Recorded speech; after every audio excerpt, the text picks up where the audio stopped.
এটা কোনো বড় দোকানও নয়, এটা কোনো বড় রেস্টুরেন্টও নয়। ভ্যানি করে বিক্রি করে এই ফুচকাওয়ালা মামা। দিনাজপুরে প্রায় সবাই এই জায়গায় চেনে।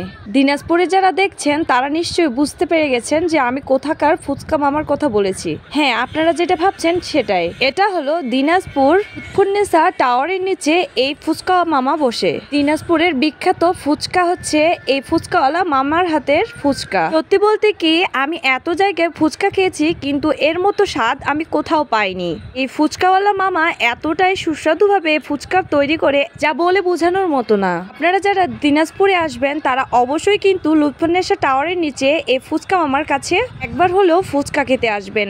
আর দেখতে পাচ্ছেন যে আমরা কিন্তু উপরে উঠে গেছি। এখানে সিঁড়ির নিচে কিন্তু একটু বসার মতো জায়গা করে নিয়েছে, কারণ এখানে অনেক মানুষজন আসে যার জন্য জায়গা দিতে পারে না। আমরা এই সিঁড়িতেই উঠে গেছিলাম, সিঁড়িতে একটু বসে খাওয়ার জন্য।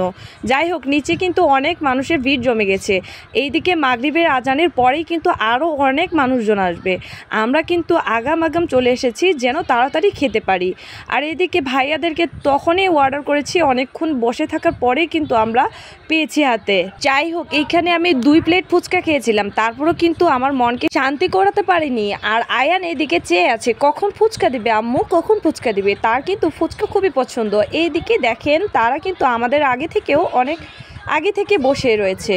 আমরা যেহেতু দূরের রাস্তা থেকে এসেছি তাই ভাবছি আমরা তাড়াতাড়ি খাওয়া করে চলে যাব। এইদিকে আয়নের আব্বুর ফুচকা চলে এসেছে। আমরা কিন্তু দই ফুচকারই 2টা অর্ডার করেছিলাম, কিন্তু ভাইয়া বুঝতে পারিনি, যার জন্য এইটা এমনি সিম্পল ফুচকা এনে দিয়েছে।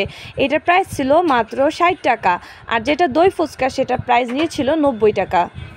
তো আমরা খাচ্ছিলাম আর সেটা ভিডিও করে আপনাদেরকে দেখিয়ে দিচ্ছিলাম। আসলে এতটাই মজা ছিল, এই সিম্পল ফুচকাটাও জাস্ট ওয়াও, বলে বোঝানোর মতো না। নিশ্চয়ই আমার দিনাজপুরের ভাই ও বোনেরা আপনারা কিন্তু বুঝতে পেরেছেন যে এখানকার ফুচকার স্বাদ কতটা।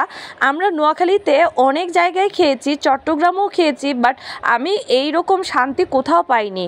কারণ আমার এখানকার ফুচকা এতটাই ভালো লাগে যেটা বলার বাইরে। আমি কোথাও এরকম ফুচকা কখনোই খাইনি। আপনাদেরকে বারবার বলতেছি, আপনারা যারা দিনাজপুরে আসবেন তারা সবাই একবার হলেও এখানে ট্রাই করবেন যে ফুচকাটা আসলে কতটা মজা। আয়ান এইদিকে দেখেন কি সুন্দর করে খাচ্ছে, তার কিন্তু ফুচকা খুবই পছন্দ, দেখছেন। আর এইদিকে অনেকক্ষণ বসে থাকার পর দই ফুচকা চলে এসেছে। দই ফুচকাটি দেখেন তো কত সুন্দর হয়েছে। আমার এই ক্যামেরা কিন্তু আইফোনের ক্যামেরা নয় যে এতটাই সুন্দর আসবে। আমার সিম্পল জাস্ট যেরকম ফোন সেরকমই ক্যামেরা এসেছে, যার জন্য হয়তো বা অতটা ক্লিয়ারলি বোঝা যাচ্ছে না।